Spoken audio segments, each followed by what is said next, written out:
Hello friends, मैं doctor Indrajeet Singh Ahuja, medical director MMC hospital Kanpur. आज हम लोग बात करते हैं बहुत इंपॉर्टेंट टॉपिक पे, जिसका नाम है स्ट्रोक। हम लोग डिस्कस करेंगे स्ट्रोक क्या होता है, कितने टाइप्स का होता है, क्यों होता है, उसके क्या रिस्क फैक्टर्स हैं, उसको हम लोग कैसे रिकॉग्नाइज कैसे डायग्नोज करेंगे, कैसे उसको हम लोग अप्रोच करेंगे, क्या उसका ट्रीटमेंट है और क्या उसके बचाव या प्रिवेंशन के उपाय हैं। तो बात करते हैं स्ट्रोक। जैसे कि हार्ट में होता है एमआई और उसका दूसरा नाम होता है हार्ट अटैक, वैसे ही ब्रेन में होता है स्ट्रोक, जिसका दूसरा नाम होता है ब्रेन अटैक या फिर सेरिब्रोवैस्कुलर एक्सीडेंट, सीवीए। स्ट्रोक एक ऐसी मेडिकल कंडीशन है जिसमें कि हमारे ब्रेन सेल्स में जो ब्लड सप्लाई है वो कट हो जाती है, जिसके कारण से ब्रेन के सेल्स डेड हो जाते हैं। और ये देखा गया है वर्ल्ड में second most common cause of death जो होता है वो स्ट्रोक होता है। स्ट्रोक दो टाइप का होता है। जब भी हमारी ब्रेन में ब्लड सप्लाई कट होती है, जब उसका कोई कारण खून में, ब्लड वेसल में जब कोई धक्का या फिर उसको क्लॉट कहते हैं जम जाता है, उसके कारण से अगर स्ट्रोक हो तो उसको हम लोग ब्रेन इस्कीमिया या फिर इन्फार्क्ट कहते हैं। दूसरा जो कारण होता है स्ट्रोक का, वो होता है अगर हमारी ब्रेन में ब्लड सप्लाई कटने का कारण ब्लड वेसल में प्रेशर बढ़ जाए, जिसके कारण से ब्लड वेसल फट जाए, जिसको हम लोग ब्रेन हेमरेज कहते हैं। जबकि ब्रेन इन्फार्क्ट या फिर ischaemia 80 to 90% cases of stroke के लिए रिस्पॉन्सिबल है। तो ये तो हो गया हमारा स्ट्रोक और इसके दो टाइप्स, ब्रेन इस्कीमिया और इन्फार्क्ट, दूसरा ब्रेन हेमरेज। आज हम लोग डिस्कस करेंगे ब्रेन इन्फार्क्ट के बारे में, क्योंकि most common cause of stroke brain infarct ही है। जो ब्रेन इन्फार्क्ट होता है उसके फिर दो कारण होते हैं। किस कारण से होता है? जो खून का धक्का जो हमारी ब्लड वेसल ब्रेन में जा रही है उसमें जमता है दो कारणों से। पहला कारण होता है थ्रोम्बस, जो ब्लड वेसल ब्रेन में ब्लड सप्लाई कर रही है उसी में लोकली अगर कोई ब्लड क्लॉट जम जाए और हमारे ब्रेन सेल्स की ब्लड सप्लाई कट हो जाए तो उसको हम लोग थ्रोम्बस कहते हैं। दूसरा जो कारण होता है ब्रेन इन्फार्क्ट का, वो होता है इम्बोलस। मतलब इसमें भी ब्लड वेसल में खून का धक्का या क्लॉट तो जमता है, लेकिन ये क्लॉट लोकली नहीं होता, ये कहीं और से आता है। मोस्ट कॉमन साइट होता है हार्ट या फिर दूसरी आर्टरीज की कैरोटिड आर्टरी या फिर वर्टिब्रल आर्टरी। वहाँ से ब्लड क्लॉट डिसलॉज होके हमारी ब्रेन की ब्लड वेसल में आके जम जाता है, जिसके कारण से ब्रेन की ब्लड सप्लाई कम हो जाती है। उसको हम लोग कहते हैं इम्बोलस। तो ये तो रहा हमारा स्ट्रोक, उसके दो टाइप्स, इन्फार्क्ट या फिर हेमरेज, और फिर इन्फार्क्ट के दो कारण थ्रोम्बस या फिर इम्बोलस। अब डिस्कस करते हैं स्ट्रोक के रिस्क फैक्टर्स क्या हैं। कौन से ऐसे लोग हैं जिनको स्ट्रोक होने के चांसेस बहुत ज़्यादा हैं? जिस किसी की एज 65 से ज़्यादा हो, या फिर उसका अनकंट्रोल्ड ब्लड प्रेशर हो, अनकंट्रोल्ड डायबिटीज़ हो, जिसका लिपिड पैरामीटर्स एबनॉर्मल हो, जो बहुत हैवी स्मोकर हो, हैवी अल्कोहल लेता हो, या फिर जिसको पहले से कभी स्ट्रोक हुआ हो, या फिर उसको पहले से कभी हार्ट की कोई प्रॉब्लम हुई हो, हार्ट अटैक हुआ हो, या फिर उसकी हार्ट की रिदम जो है इरेगुलर हो, जिस कंडीशन को हम लोग कहते हैं एट्रियल फिब्रिलेशन। ऐसे जो लोग होते हैं इनको स्ट्रोक होने के चांसेस बहुत ज़्यादा कॉमन है। अब बात करते हैं स्ट्रोक अगर हुआ हमारे या आपके परिवार में किसी भी बुजुर्ग को, किसी भी व्यक्ति को स्ट्रोक हुआ, तो उसको हम लोग कैसे पहचानेंगे, उसको कैसे रिकॉग्नाइज करेंगे कि ये स्ट्रोक है? इसका एक न्यूमोनिक है B fast, BEFAST। B stands for balance.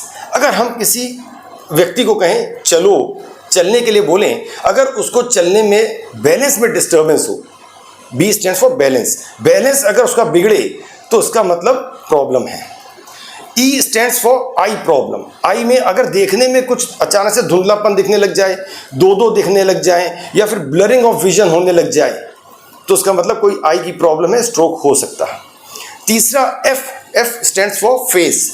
अगर हम पेशेंट को किसी को बोलें स्माइल करो, तो अगर उसकी एक तरफ का फेस झुकाव करे दूसरी तरफ के हिसाब से, तो समझो स्ट्रोक हो सकता है।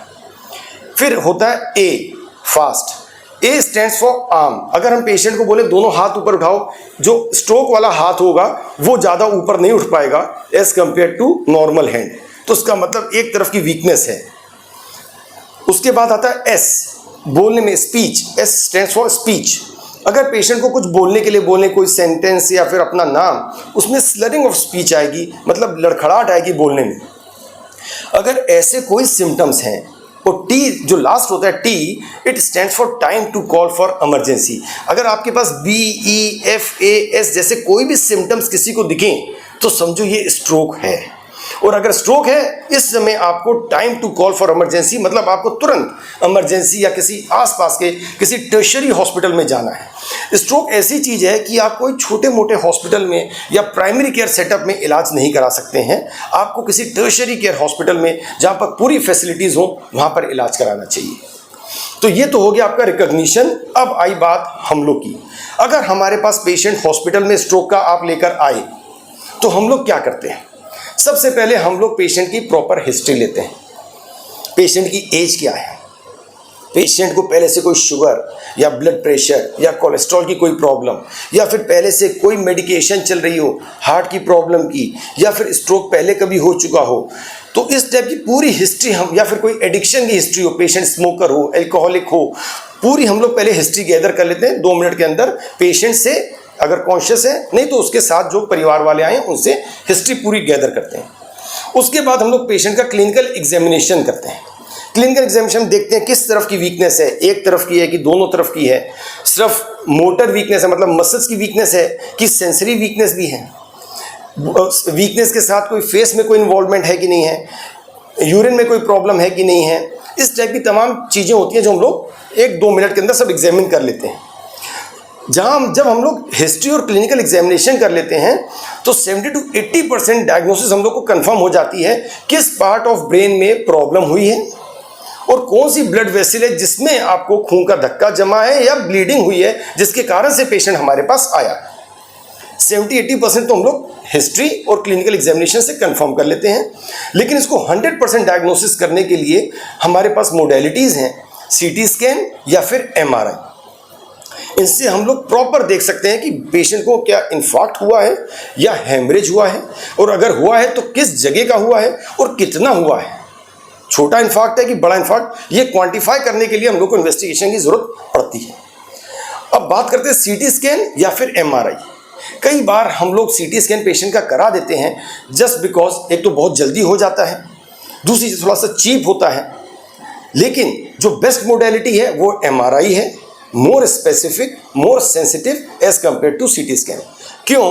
क्योंकि CT स्कैन जब कोई छोटा खून का धक्का हो या फिर बहुत अर्ली स्टेज का खून का धक्का हो, क्लॉट हो, या फिर बहुत छोटा सा क्लॉट अगर हमारा पोस्टीरियर पार्ट ऑफ ब्रेन में हो या फिर सेरिबेलर एरिया में हो, वो CT स्कैन से पिक नहीं हो पाता। और फिर कई बार पेशेंट अगर हमारे पास प्रॉब्लम लेके आए और हमारे CT स्कैन नॉर्मल आ जाए तो फिर हम लोग को समझाना मुश्किल हो जाता है अटेंडेंट्स को कि प्रॉब्लम क्या है। तो बेस्ट मोडेलिटी है हम लोग अगर MRI कराएं, उससे हमें एग्जैक्ट डायग्नोसिस पता लग जाएगी क्लॉट है कि नहीं है तो कितना बड़ा है और किस साइड ऑफ ब्रेन में है। ये हो गया इन्वेस्टिगेशंस का पार्ट। एक बार हमने पेशेंट को इन्वेस्टिगेट कर लिया, स्ट्रोक कंफर्म हो गया, अब आता है मैनेजमेंट की बारी, ट्रीटमेंट। अगर हमारे पास पेशेंट एक्यूट फेज में आता है, एक्यूट मतलब अगर 4.5 घंटे से पहले, लेस देन 4.5 आवर्स से पहले अगर पेशेंट हमारे पास आ सकता है तो हमारे पास एक मोडेलिटी होती है ट्रीटमेंट की जिसको हम लोग कहते हैं थ्रोम्बोलिसिस। थ्रोम्बोलिसिस मतलब होता है जो खून का धक्का जमा है उसकी दवा आती है RTPA, जिसके द्वारा हम लोग इस ब्लड क्लॉट को डिसॉल्व कर सकते हैं। और ये स्टडीज़ में देखा गया है कि अगर हमने पेशेंट को 4.5 आवर्स से पहले अगर हमने थ्रोम्बोलाइज कर दिया तो 30 to 50% पेशेंट्स हमारे 24 आवर्स के अंदर रिकवर कर सकते हैं। लेकिन उसमें 5 to 10% पेशेंट्स ऐसे होते हैं जिनको ब्लीडिंग की टेंडेंसी भी हो सकती है। तो हम लोग को देखना पड़ता है कौन से पेशेंट्स को थ्रोम्बोलाइज करना है, किसको नहीं करना है। इसका फिर एक क्राइटेरिया है। अगर किसी पेशेंट की एज 80 से ज़्यादा है या फिर उसका ब्लड प्रेशर बहुत ज़्यादा है, 180/110 से ऊपर है, या फिर उसको पहले कभी ब्रेन हेमरेज हो चुका हो, या फिर पहले उसको कभी ब्रेन स्ट्रोक हो चुका हो, या फिर बहुत बड़ा इन्फार्क्ट हो, बहुत बड़ा खून का धक्का जमा हो, या फिर उसको कोई पहले की कोई रीसेंट ब्रेन की या कोई मेजर सर्जरी हो चुकी हो, या फिर उसको कोई ऐसी प्रॉब्लम हो जिसमें active GI bleed, gastrointestinal bleed के चांसेस हों, तो ऐसे पेशेंट्स को हम लोग थ्रोम्बोलाइज नहीं करते हैं। तो एक तो हो गया थ्रोम्बोलाइज। दूसरा, फिर पेशेंट अगर हमारे पास लेट आता है, 4.5 घंटे के बाद आता है, तो फिर हम लोग मेडिकेशन से काम करते हैं, जिसमें ज़्यादातर हमारे एंटीप्लेटलेट्स, कभी कभी एंटीकोगुलेंट भी देते हैं। अगर हमारा इन्फार्क्ट का कारण एएफ हो, मतलब एट्रियल फिब्रिलेशन के कारण से अगर इन्फार्क्ट हुआ हो, एम्बोलस आके, तो फिर हम लोग एंटीकोगुलेंट देते हैं। बाकी अदर सपोर्टिव मेजर्स, शुगर है तो उसको कंट्रोल करिए, ब्लड प्रेशर है तो उसको कंट्रोल करिए, लिपिड एबनॉर्मल है तो उसको कंट्रोल करिए। तो ये सब हम लोग मैनेज करते हैं और इस तरीके से स्ट्रोक का पेशेंट हम लोग हॉस्पिटल में मैनेज कर लेते हैं। अब इम्पॉर्टेंट जो पार्ट हम जैसे लोगों के लिए क्या कहना चाहेंगे, इसका बचाव क्या है, स्ट्रोक से कैसे हम लोग बच सकते हैं, उसको हम लोग कहते हैं preventive measures for stroke. Prevention 2 steps में हो सकता है। एक होता है प्राइमरी प्रिवेंशन, दूसरा होता है सेकेंडरी प्रिवेंशन। प्राइमरी प्रिवेंशन उन लोगों के लिए जिनको पहले कभी स्ट्रोक ना हुआ हो, लेकिन वो चाहते हैं हम स्ट्रोक से बचे रहें। तो अगर आपने ये चीज़ें फॉलो करी तो 30 to 50% चांस आपके स्ट्रोक होने के कम हो सकते हैं। क्या है वो स्टेप्स? पहली चीज़ है इंपॉर्टेंट डाइट। कौन सी डाइट लेनी चाहिए? मेडिटेरेनियन डाइट, मतलब प्लांट बेस्ड डाइट, जो हमारे पेड़ पौधे वाली डाइट, मतलब vegetables, fruits, nuts, whole grains और मॉडरेट क्वांटिटी ऑफ हमारे डेयरी प्रोडक्ट्स, एग्स या फिर फिश। ऑयल्स में बात करें तो ऑलिव ऑयल। तो ये जो डाइट होती है मेडिटेरेनियन डाइट होती है। इसी सेकंड इंपॉर्टेंट पॉइंट होता है एक्सरसाइज। कम से कम हम लोग को 30 मिनट्स की एक्सरसाइज करनी चाहिए, वो भी स्टर्नस, मतलब moderate to severe intensity of exercise, आधा घंटा डेली करनी चाहिए, कम से कम हफ्ते में 5 दिन, 5 days a week। Third important step, stress level कम करना चाहिए। किस चीज़ में आपको खुशी मिलती है वो काम करना चाहिए। खुशी नहीं मिलेगी, स्ट्रेस लेंगे, जबरदस्ती काम कर रहे हैं, स्ट्रेस लेवल बढ़ेगा, प्रॉब्लम्स बढ़ेंगी। Fourth important point, blood sugar है तो उसको प्रॉपर कंट्रोल करिए मेडिकेशन से, प्लस डाइट से, प्लस एक्सरसाइज से। ब्लड प्रेशर है उसको प्रॉपर कंट्रोल करिए मेडिकेशन से। लिपिड्स एबनॉर्मल है उसके लिए भी मेडिसिन आती हैं, स्टेटिन्स, प्रॉपर से उसका अपना ट्रीटमेंट करिए। अगर आप बहुत ज़्यादा अल्कोहल या स्मोकिंग करते हैं उसको तुरंत बंद करिए। तो अगर आपने ये स्टेप्स फॉलो कर लिए तो 30 to 50% केसेस स्ट्रोक के कम हो सकते हैं, आपको चांसेस कम हो सकते हैं। अब आता है बात सेकेंडरी प्रिवेंशन की। सेकेंडरी प्रिवेंशन, जो स्टेप्स हमने प्राइमरी प्रिवेंशन में फॉलो किए वो तो आपको सेकेंडरी में करनी है। सेकेंडरी प्रिवेंशन मतलब अगर आपको पहले स्ट्रोक हो चुका है, दोबारा स्ट्रोक ना हो, उसको हम लोग कहते हैं सेकेंडरी प्रिवेंशन। और ये देखा गया है जिसको एक बार स्ट्रोक हो उसको 30% चांसेस हैं दोबारा से स्ट्रोक होने के।